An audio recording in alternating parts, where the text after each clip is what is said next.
পবিত্র রমজান মাস উপলক্ষে দেশবাসীর প্রতি বীর চট্টলা টিভি চেয়ারম্যানের বার্তা।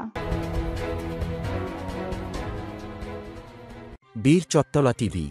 আসসালামু আলাইকুম। বীর চট্টলা টিভি সানজিদা নাহার। রমজান মুসলিম সম্প্রদায়ের জন্য এক অতি পবিত্র মাস, যা শুধু ধর্মীয় রোজা রাখার মাস নয়, বরং এটি পরস্পরের প্রতি ভালোবাসা, সহানুভূতি এবং দানশীলতার প্রতীক। এই মাসে প্রত্যেকেই একে অপরের সঙ্গে মিলেমিশে থাকে এবং সমাজের সুবিধাবঞ্চিত মানুষদের সাহায্য করার জন্য উদার মনোভাব নিয়ে এগিয়ে আসে। তবে বর্তমানে বাজারে রমজান মাসের শুরুতে নিত্য প্রয়োজনীয় দ্রব্যের দাম বৃদ্ধি পাওয়ায় সাধারণ মানুষের জন্য কিছুটা কষ্টকর হয়ে দাঁড়িয়েছে। এক্ষেত্রে সরকারের পাশাপাশি ব্যবসায়ী মহল এবং সাধারণ জনগণের দায়িত্ব রয়েছে যেন এই মাসে দ্রব্যমূল্য নিয়ন্ত্রণে রাখা যায়। যেমন সরকারি মনিটরিং ও নীতি নির্ধারণ, সরকারের পক্ষ থেকে বাজারের মূল্য মনিটরিং করা এবং প্রয়োজনীয় ক্ষেত্রে মূল্য নিয়ন্ত্রণের ব্যবস্থা গ্রহণ করা অত্যন্ত জরুরি।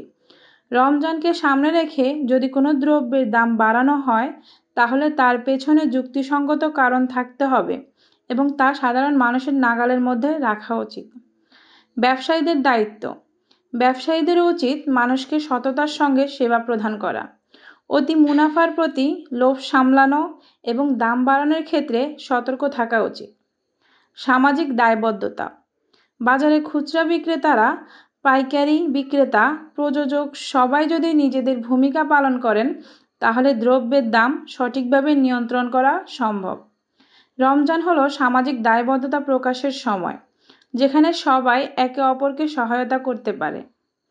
অতিরিক্ত মুনাফা না করা, রমজান মাসে অনেক ব্যবসায়ী অতিরিক্ত মুনাফা অর্জনের জন্য দ্রব্যের দাম বাড়িয়ে দেন।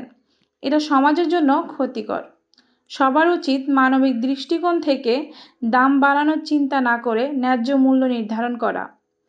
সরকারি সাহায্য, সরকারের উচিত রমজান উপলক্ষে সামাজিক নিরাপত্তা নিশ্চিত করতে ভর্তুকি দিয়ে প্রয়োজনীয় খাদ্য সামগ্রী বাজারে সরবরাহ করা, যেন নিম্ন আয়ের মানুষও এই মাসে সহজে রোজা রাখতে সক্ষম হয়। রমজান শুধুমাত্র এক মাসের ধর্মীয় অনুশীলন নয়, এটি মানবিক মূল্যবোধের প্রতীক। এই মাসে আমাদের উচিত একে অপরের প্রতি সহানুভূতি, সহমর্মিতা এবং সহযোগিতার হাত বাড়ানো। নিত্য প্রয়োজনীয় দ্রব্যের দাম সহনীয় রাখতে যদি আমরা সবাই একযোগে কাজ করি, তবে রমজান মাসে দানশীলতা এবং ভালোবাসার পরিবেশ আরও বৃদ্ধি পাবে। আসুন আমরা সবাই মিলে এই পবিত্র মাসে রমজানকে আরও অর্থপূর্ণ এবং সবার জন্য